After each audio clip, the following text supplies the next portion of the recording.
Anything Ghost, number 308. Happy Holidays.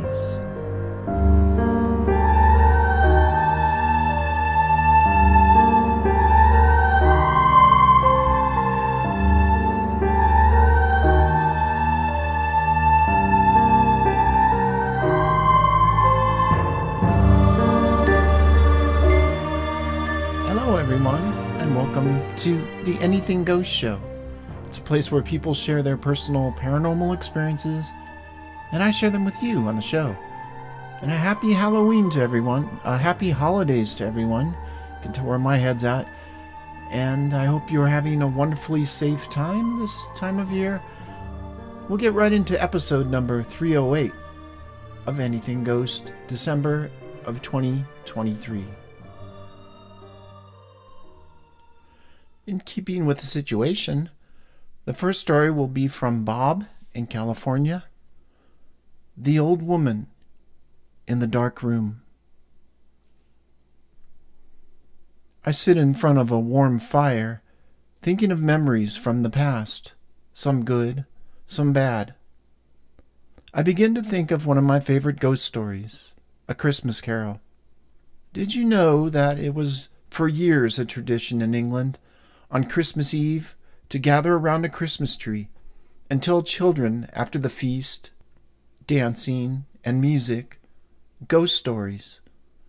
The children would listen in fear, mesmerized by the ghostly words of each storyteller. That tradition is the background of Charles Dickens' A Christmas Carol. This is my Christmas story.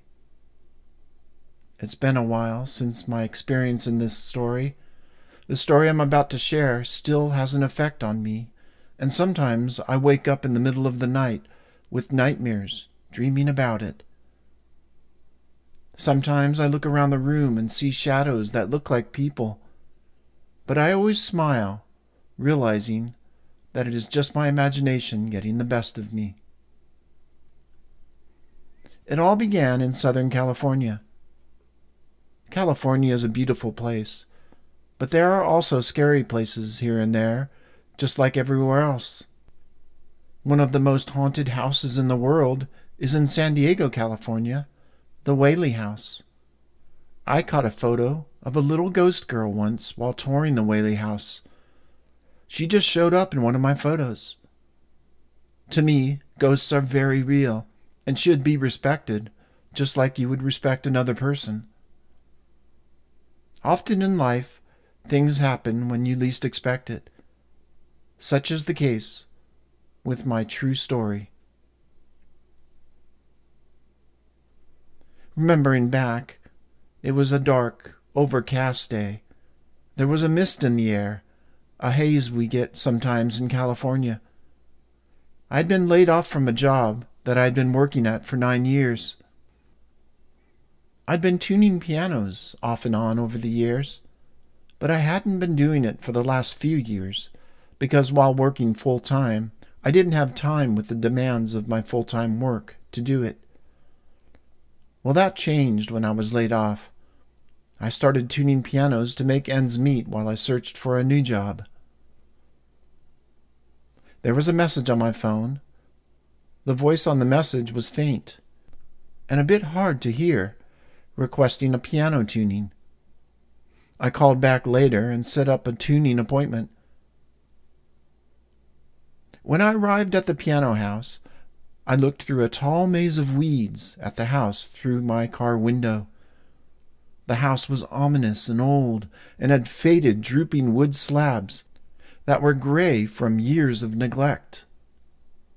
The house had a presence about it that made me feel uneasy.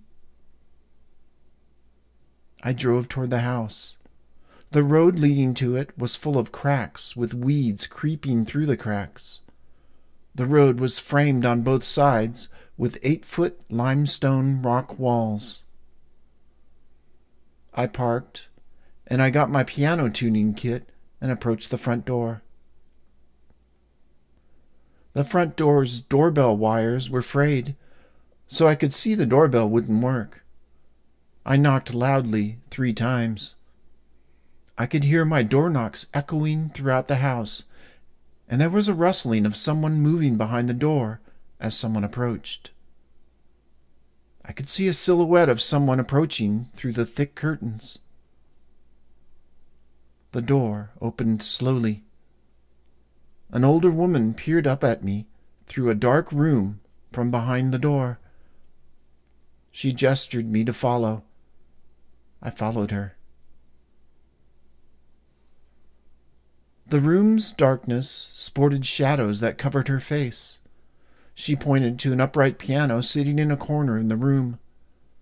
There was one dim light in an opposite corner in the room.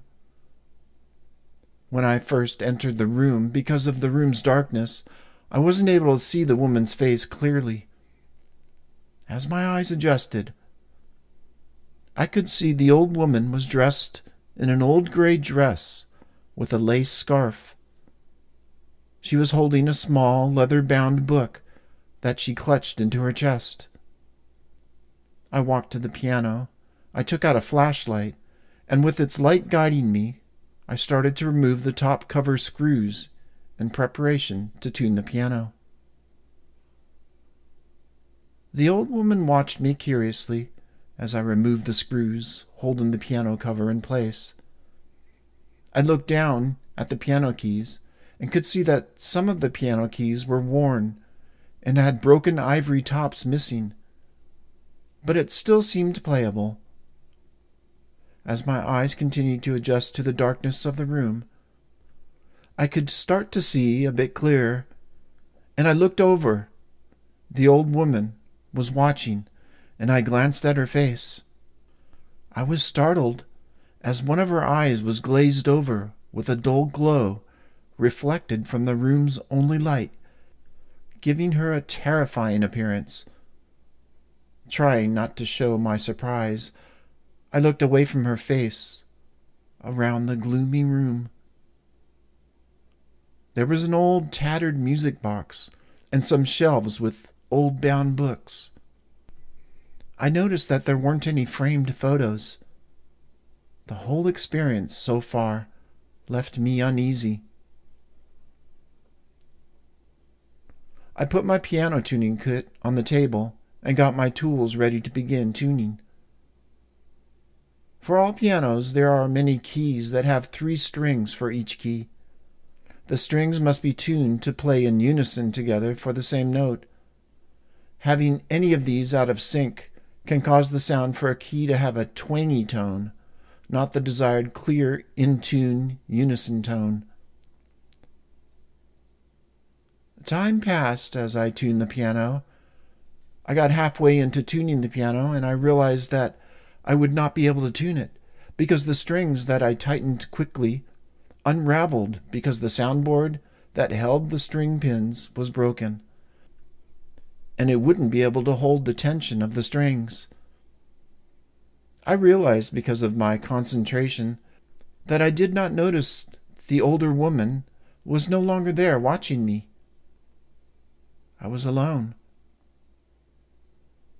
I called out loudly to the old woman to give her the bad news.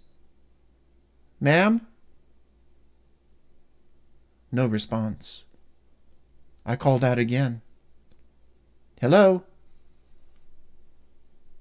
No response. I wondered if maybe the old woman had left without my noticing to run an errand or such. I went to my piano tuning kit case and searched for a piece of paper and a pen. Holding the flashlight, I started writing a note explaining why I would not be able to tune the piano. I heard a slight muffling from the back of the house. I stopped writing and listened. Silence. I waited a few seconds and called out again. "Hello?" No response. I ignored my rising fear as my arms began to fill with goosebumps. I continued writing the note. I called out again, "Hello, is anyone there?" But there was no response. I heard some scuffling coming from a different place from before. The silence in between the muffling sounds was stifling. "Hello!" I called out. "I'm going to be leaving. I'm not able to tune your piano because there's a problem with the piano." No response. I did hear more muffling sounds that were getting closer to me. "I have to get out of here now," I thought to myself. I quickly packed my piano tuning tools, tuning rod, and other tools into my kit. I looked around the room. I did not want to have to come back if I missed anything, ever. I had to make sure that I had everything before leaving. I rushed to the door and dropped the flashlight in my haste, and it rolled under an ornate desk. It would not be reachable without moving the heavy desk. I left it and ran out of the door to my car. I looked toward the house and thought I saw one of the curtains moving slowly, but I couldn't be sure if it was real or my imagination being so terrified at that point. Sometimes in life, it's the things that you can't see that form strong feelings that leave you unsettled much more than the things you can see. Such was the case of how I felt at that moment. I was overcome by an overwhelming feeling of being watched coming from the house. I felt like the old woman was watching into my very soul. It was hard to describe the unsettling feeling I experienced, but it was draining, deeply encompassing. It left me feeling like I was on the verge of passing out with panic. It also left me feeling very tired. I wasn't sure exactly where from the house it emanated from. There were many windows in the house. It could have been coming from any of them. As I began to back out from the house, I realized I would not be able to drive away to get out of there fast. Every part of me wanted to race out and back away from that house as fast as possible, spinning my tires, screeching out of the driveway. But to do so would have caused me to scrape the car door on either side of the narrow-facing stone walls on each side of the path of the road. I would have to drive out slowly and thus endure the overwhelming presence I was feeling. The road being 100 feet was long to me. It felt like miles. Finally, I reached the main road and turned out onto it to leave the place. I let out a breath of relief. I drove away rattled as I wiped cold sweat off my brow. It was not till later, thinking about what had happened, that I realized how scary that experience was. Looking back on it, I wondered to myself if that was a ghostly specter that had drawn me into a trap like an insect caught by a spider's web. Or was it just some crazed, older woman wanting to drain my energy like an energy vampire or such? I leave it to you, the reader, to decide. And it's Christmas Eve at midnight right now here, and I'm hearing the prancing and pawing of two little hooves on the roof. I think I should burn some sage. This next story is from Jamie in Indiana, Childhood Home Experiences. I love your podcast, and I've been listening for years now. I look forward to each new episode. I have finally decided to begin sharing some experiences, and I'm starting with some from my childhood. I grew up in a rural area of Indiana. The home I was raised in was also the home my grandfather was raised in. After my great-grandparents passed, my grandfather purchased the property for my mother and father to make our home. It's an old farmhouse that during my childhood had several farm buildings as well. We had no close neighbors, but other farmhouses did dot the road of the country block where we lived. No other kids lived near us. I share all of this to give an idea of how isolated we really were. Our family consisted of my father, mother, one older sister, and myself. Growing up in the 1970s in a rural area, you spent plenty of time outside or reading books. Also hiking in the woods, riding bikes, shooting baskets and such. And you did most of it alone. Sometimes my older sister would indulge me in play, but often she just wanted to be left to herself. My mother was a spiritual person, and very much believed in good and evil, ghosts, demons, angels, the unexplained, and the unknowable. She always had Fate magazine around the house, and the latest horror or thriller bestseller in paperback. She recounted strange encounters throughout her life, very often. So my sister and I grew up believing in a lot of other worldly concepts. My mother shared how she saw a green woman just walking down the street in the large city. She had what she considered spiritual dreams and visitations from relatives and friends who had passed. She often told the story of how she felt sad that she'd forgotten to place flowers at my great-grandparents' graves one Memorial weekend. She was crying as she was cutting the blooms from our flower bed when she heard the voice of my great-grandfather behind her. He told her to stop crying and that everything was okay. Of course, when she turned to speak to him, she remembered he had passed and was not standing behind her. She would have experiences like that from time to time throughout my childhood. My sister and I had many experiences in our childhood home. We would hear our names called, but no one was ever there. We would hear what sounded like cars pulling into the driveway, but no car would be there.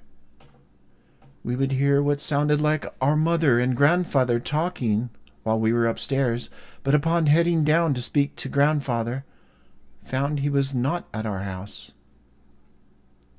Our mother reassured us she was very much alone and not speaking to anyone. We would see shadows from the corners of our eyes.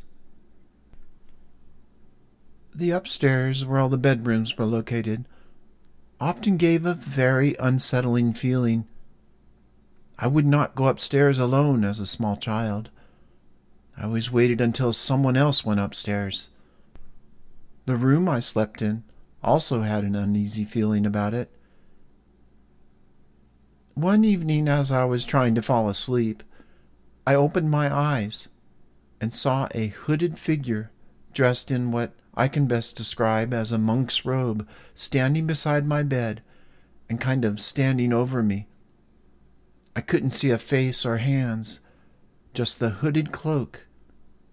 It was only there for a moment and then gone. It shook me up enough for me to go to my mom and dad's room. My mother reassured me I was fine, and I eventually went back to bed and had no further visits from that figure. My nephew had one of the worst experiences there. He was staying with my mother and stepfather, and his new bedroom was my old bedroom. I never felt great about that closet in the room, and I always kept the door shut. He had similar feelings. However, every time he would leave, he closed the closet door, and every time he returned, the door would be standing wide open. He decided he would move his bed up against the closet door to keep it closed. He came home from work one time and saw the door slightly ajar, even with the bed against it. He again closed the door and pushed his bed back up against it. Then he laid down to sleep. But he was awakened by his bed shaking, as if someone was actually bouncing the bed with their hand. He then looked at the closet door, and it was open. Only then was he able to see a black arm and hand protruding from the closet and shaking his bed.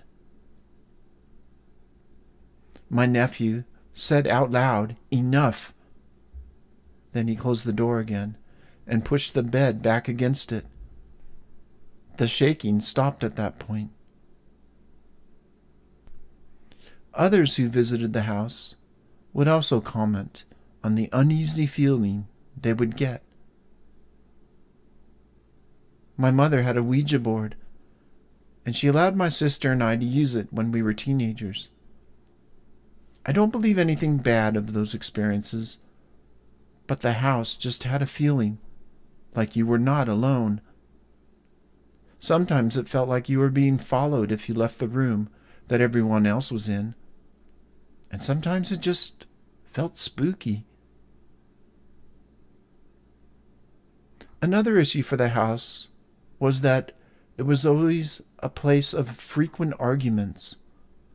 My parents had many arguments and eventually divorced. My parents had arguments with my grandparents. My sister had arguments with both of my parents, and then my stepfather. My mother and stepfather had many arguments, and of course, my two siblings also argued with each other, and my mom and stepfather. It may have been that uneasy feeling just unnerving people, and they didn't understand why they felt so quarrelsome. I'm not sure. The house is still in our family and has passed on now to my stepbrother and his wife. She tells me she is terrified to go upstairs alone, and that, well, she and my stepbrother have had far too many arguments since they moved there.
Next up is a story from Jesse in the U.S., Our Haunted Lives.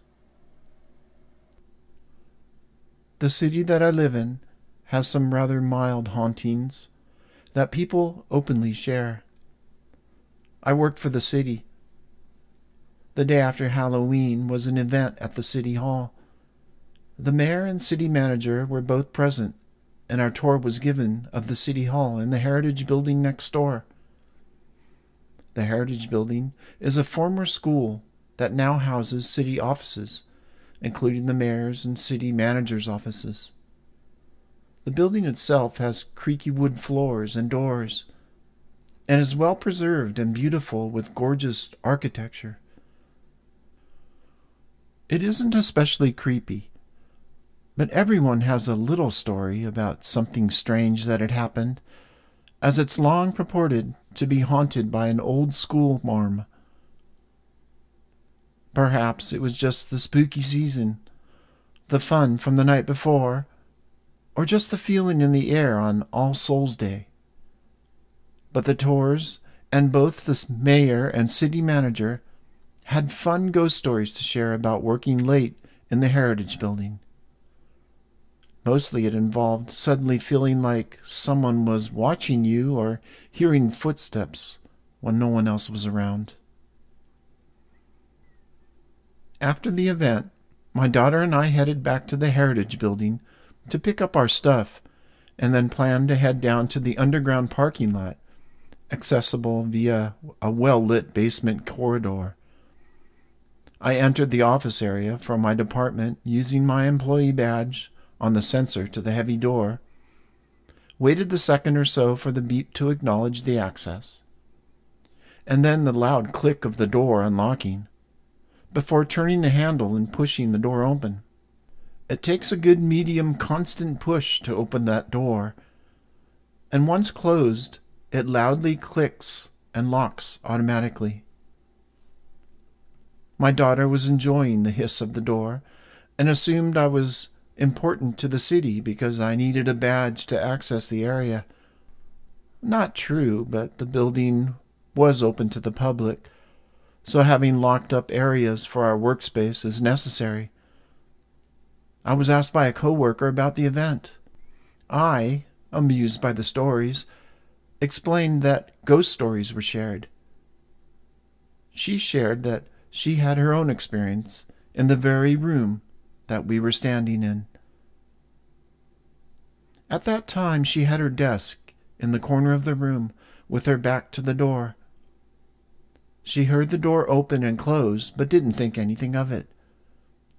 It's a shared space, and security often comes in to check the area. Then she heard the door open again. This time she looked over her shoulder and didn't see anyone. It's a big open room with a wall down the middle with big open doorways that only partially obstruct the view into either side. It was odd that someone wouldn't say anything since she was the only one there, but not entirely out of the realm of possibility. She just assumed that she had missed the person and went about her work. A few seconds later, the door opened again. She looked over her shoulder, and again she didn't see anyone. This time she got up and went to the door and peeked down the hall. Nobody. She came back into the room and looked around to the other side of the room. Seeing no one, she returned to her desk, a little creeped out, but also assuming that maybe it was just security. Then the door opened again and slammed shut, and immediately opened again and slammed shut again, and again, quickly.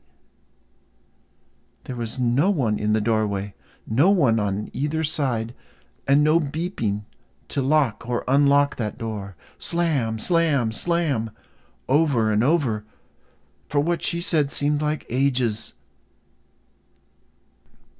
But then stopped after what was likely just a few seconds. She took that as a sign that it was time to go and grab her stuff, and she left. She finished her story by saying, "You know, that door doesn't open or close quickly." I relayed that the only time I had anything strange happen also involved that same door. It was midday, and I was there with a different coworker. We were working at the conference table on the other side of the wall, and I was facing the doorway. I heard the door open and looked up to see if it was another team member. But I just saw a woman turn and look at us for a moment, and then she turned and left in complete silence. But I didn't hear the door. What struck me odd about her was how pale she was, and how severely she was looking at us. It was so odd that I can really only remember her face and hair with any detail. It was the kind of look that an old strict librarian may give you when you and your friend were playing too loudly in the stacks. The feeling was that we were not only being too loud, but we shouldn't have been there at all. But what bothered me the most was the lack of door sounds. I went to the doorway and looked out. No one was there, I then checked the side of the offices within the room. No one else was around. By this time, my coworker noticed me being weird and asked if it was security. I told him no, but asked if he had seen that woman who was staring at us. He hadn't, but he had heard the door open. I told him she gave me the creeps, but that I hadn't heard the door open, so I went to check, but no one was there.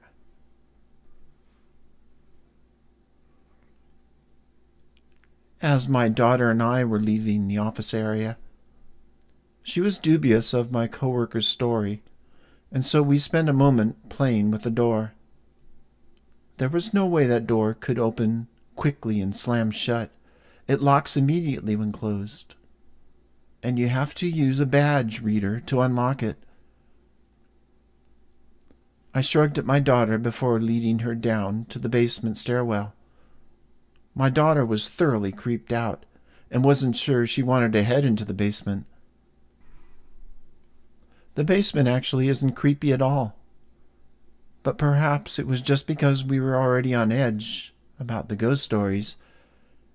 It felt like we were being followed as we walked through the basement corridor. I looked behind me and saw no one.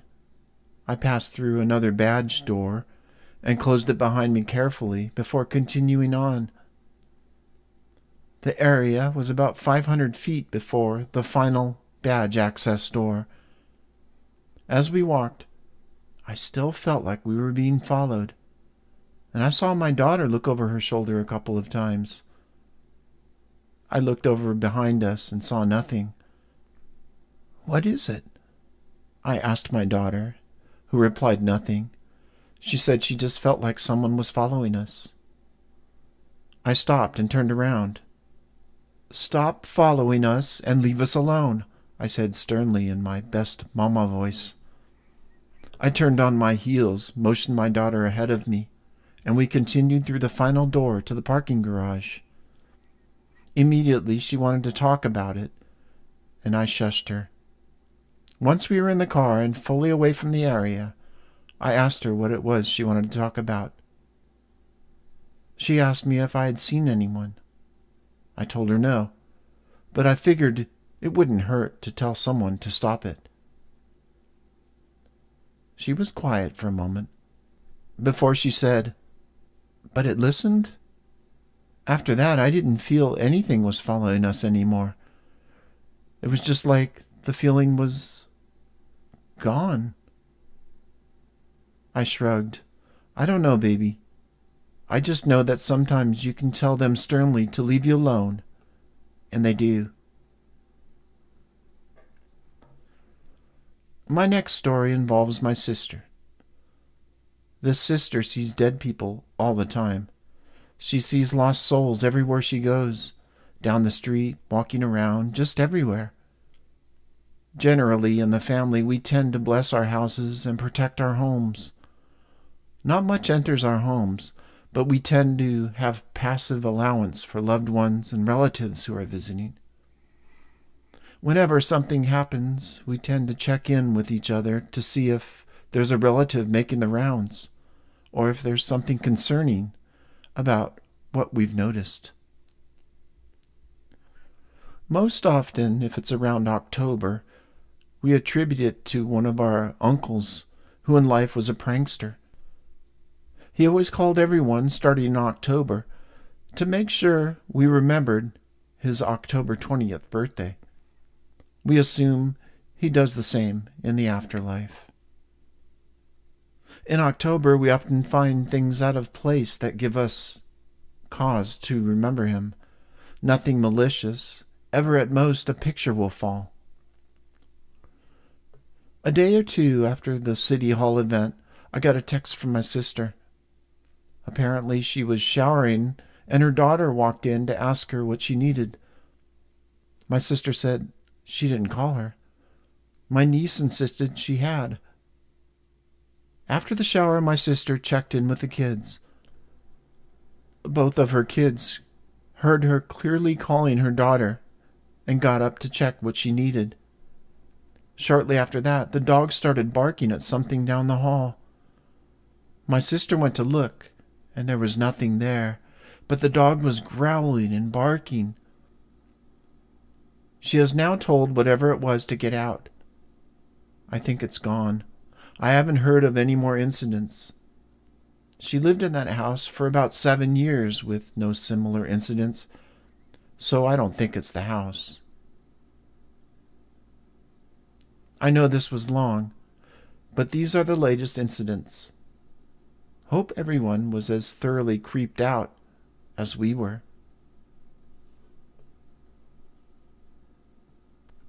And that was from Jesse in the U.S., and thanks for sending that in and sharing it with us, Jesse. Have a nice holidays. And the last story we have for this holiday episode of Anything Ghost is from Alan in Maryland, U.S. A haunted dorm at Cornell University. This is Alan from Maryland. I've been listening to your show since I first became a father.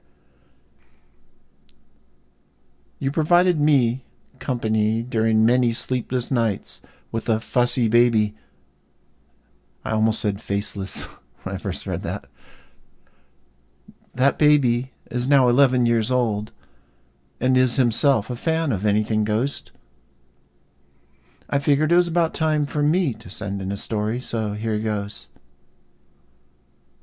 This tale took place in 1993 when I was a freshman at Cornell University in Ithaca, New York. A few years before, and probably just a few miles away from the site of the classic Anything Ghost, Laura's Haunted Apartment story. One day my friend Mark, who lived a few doors down the hall from my dorm, knowing of my appetite for ghost stories, came to the room brimming with excitement with a story he couldn't wait to tell. Something had just happened to a friend of his that left him spooked. I don't remember the friend's name, but let's call him Frank. Frank was an architecture major. Architecture had a reputation as a really tough major, demanding countless hours of work in the studio, drafting, building models, and doing whatever else architects do. I would often walk back to North Campus after late-night study sessions around midnight. All the buildings would be dark. All except the architecture school's Rand Hall, that is. Rand, with its wide panoramic windows, would always be brightly lit with silhouettes of students busily working on their projects inside. I thought I was out late, but the architects had many more hours ahead of them before they could even consider sleep. And so it was. Frank's experience was that of a typical architect, and he was up late one night working on his latest project. Around 3 a.m., he decided to call it quits and to head home. Stepping outside, the chilly nighttime air of upstate New York gripped him. He made his way across the deserted bridge to North Campus, pausing briefly to take in the waterfall and the crumbling castle-like facade of a long-abandoned building in the gorge below. He continued to his dorm, appreciating the quiet emptiness of the campus at night, until he reached his dorm, High-Rise 1, which I believe is now called Jameson Hall. There were 2 entrances to High-Rise 1, one on the south and one on the north. Each entrance consisted of 2 sets of glass doors with a vestibule in between. The first door did not have a lock and could only be pulled open. The second door was locked and could only be opened by inserting a key, turning it to retract a spring-loaded bolt, and then pulling the door open while the key was turned. Only residents of the dorm were given the keys. As Frank was coming from the south, he naturally went to the south entrance, as he had done hundreds of times before. He went through the first door, inserted his key to open the second door. The key turned as usual, and he could feel the bolt retract, but the door would not open when he pulled it. He pulled and pulled, but it would not budge. He didn't understand what was wrong. There was no obvious obstruction, but figured there must be something wrong with the door. So he went around to the north entrance. He inserted his key in the second door, turned it, felt the bolt retract, but again could not pull the door open. That is when he looked into the lobby and saw a small, frail, elderly woman. A vacant expression hung on her sunken face. Long, stringy gray hair limped down the sides of her head, almost as if the hair was damp. She wore what appeared to be a nightgown. The sight struck Frank as highly unusual, if not a little creepy. Being a college campus, elderly people were never seen, especially not in a dorm, and especially not in the middle of the night. Frank reasoned that maybe she was just a student's grandmother visiting. Anyway, he needed help to get in, and she was the only person who could give it to him. So he knocked on the glass and asked her to come open the door. She didn't respond or acknowledge Frank in any way. He knocked louder and raised his voice. Still no response. Switching from his knuckles to his fists, he banged on the door and was all but yelling to get her attention. Finally, she started walking in slow, shuffling steps. But instead of moving toward the door, she approached the hallway leading to the laundry room. All this time, Frank had the key turned and was continually pulling on the door. The woman entered the hallway and continued forward until she disappeared from Frank's view. In that instant, the door flew open. Frank rushed in with relief, his anxieties about being unable to get into the dorm now gone. He turned his attention to the curiosity about the strange woman. He wanted to make sure she wasn't up to no good or maybe even in need of help. So he entered the hallway and followed it all the way to the laundry room. Nobody was there. There was no other path, no other exit. The woman had just vanished. A wave of goosebumps washed over him as he realized that he had just seen a ghost.